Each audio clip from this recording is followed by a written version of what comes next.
So if we dig down into the transportation sector, this is kind of a look and see how the transportation sector has fared over the last 11 years.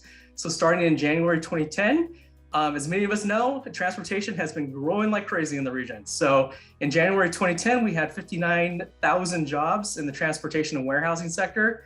And then all the way up to December 2021, 11 years later, we have 201,000 jobs. So the sector has grown by 238% over the last 30 years. As a comparison, when we look at non-farm, we look at all those industries combined, it's only grown by 38%. So the transportation sector has grown like crazy. Breaking down that transportation sector even more, so the next sector, the industry sectors, look at, we can keep nesting down and keep breaking them apart and see what's going on within the sectors. So the big superstar sector in the transportation sector is actually our warehousing and storage. So all those warehouses that we see, they've grown by 41% since the beginning of the pandemic, since February 2020. Adding 35,000 more jobs. And other subsectors that we have within the sector is our truck transportation, which is that blue dotted line. Truck transportation has grown by 4,400 jobs, or up 15%. Our couriers and messengers, so all those services that actually deliver the packages to our house, have grown by 10,000 jobs, up 58% since the beginning of the pandemic. So those sector has grown tremendously. But let's look at the transportation and warehousing sector. It's going to be by far the fastest growing sector, adding the most jobs to the region. We expect them to add 54,000 jobs over the next 5 years, growing by 30%. So 39% of all the jobs that are being added to the region over the next 5 years will be in the transportation and warehousing sector. So overall, for comparison, the region overall is going to grow by, we're going to add 8% more jobs, but this transportation sector is growing by 30%. So one of the first superstar occupations I want to highlight within the region is our first line supervisors of transportation material moving workers. Many of these workers, most of these workers work within the transportation sector. In the region, we have about 9,100 of these workers. At a national average, there's about 5,300 of these workers. So we have much more than when we look at other areas in the region that are comparable to ours. So we have much more of these workers in here, which is not surprising. Transportation is incredibly strong, one of the strongest transportation areas within the nation. The region expects to add about 1,500 more of these jobs, growing by 28% compared to the nation's 12%. And about 21% of our workers are age 55 and older, which means about 21% of the workers can be eligible for retirement within the next 10 years. So that could further boost the need for more of these workers in the region. Looking at the other side, we can look at kind of the wage scale. What do they pay these workers within the region? The median the median hourly wage for this occupation is about $28 an hour. When we look at the job posting data, which is these blue and purple bubbles, in Q4 2019, the median wage offered for this occupation was $50,000, and we looked at Q4 2021, we saw it was $49,000. So we can essentially say the wages have been flat over those 2-year timeframes. The Spark LA program. It's a pretty new program. We're going on our 6th year, and it's a partnership with the City of LA Bureau of Engineering and the Girls Academic Leadership Academy school. So it's a free after-school program for students 6th through 10th grade, and it's introducing them to STEM curriculum and to females who are traditionally underrepresented in those areas. We cover various topics like tunnel engineering, rail planning and design, bridge design, water engineering, and we partner up with colleagues from other companies. With the city, for example, the city presents on the water engineering, and even clients as well. We do cost and schedule. We introduce them to emerging mobility and emerging technology, and we have some aviation and airport design. So I'm just going to go through a few snapshots of some of the curriculum that we are able to share with the students. We talk about transit planning and design. And so we always start out with a presentation with the industry experts, project managers in that field. And then we do a activity with the students. So for example, in this activity, it was how to connect the Crenshaw line to the Purple line, which the Gala School is kind of in that area.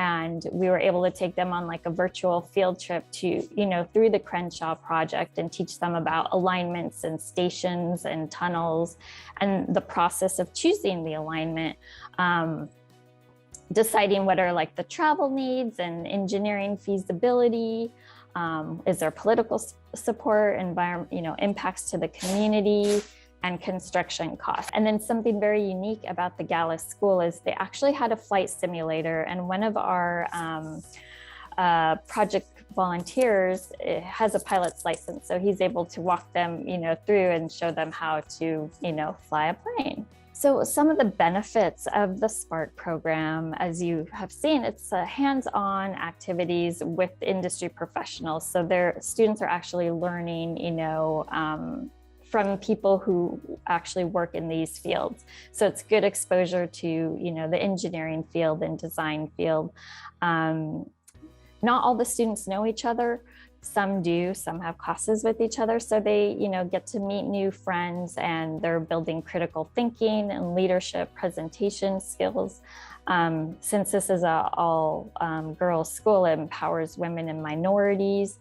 The major findings that came out of the study is that there is the biggest one was that we have no real national plan or vision relative to critical infrastructure workforce. There is one place that you can go pull that talks about the 16 critical infrastructure sectors, just like you can go pull a conditions report for this or whatever, in terms of, I always laugh and say we count every this, that, and the other, but when it really comes to the people side of the house, we do not have an overarching policy vision. I'm talking about codified, not what we all feel by saying our people are our greatest resource, but how do we really operationalize that? So that, in kind of a big nutshell, was the overall finding, okay?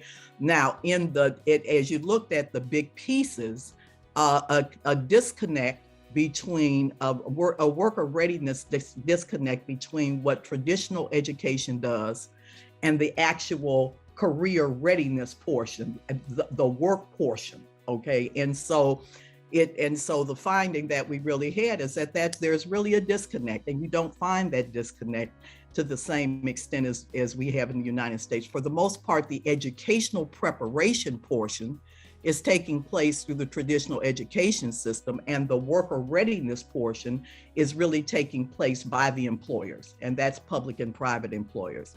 There are examples of places where they got it, but for the most part, as just structurally, it happens by happenstance in a manner of speaking, but not because that's the way it's baked in the United States. Absolute lack of coordination across federal and state and local, great programs.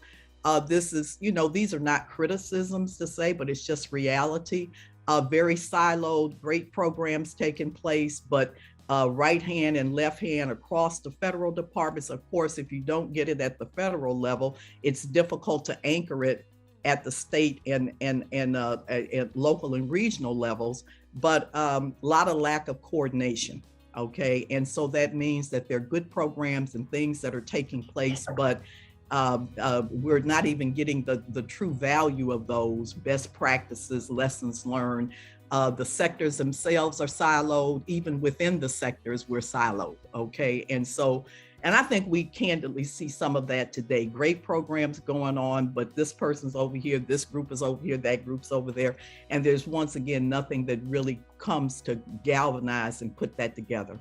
And then across the critical infrastructure sectors, nobody's making up any numbers, as sectors are saying it themselves, a lack of diversity.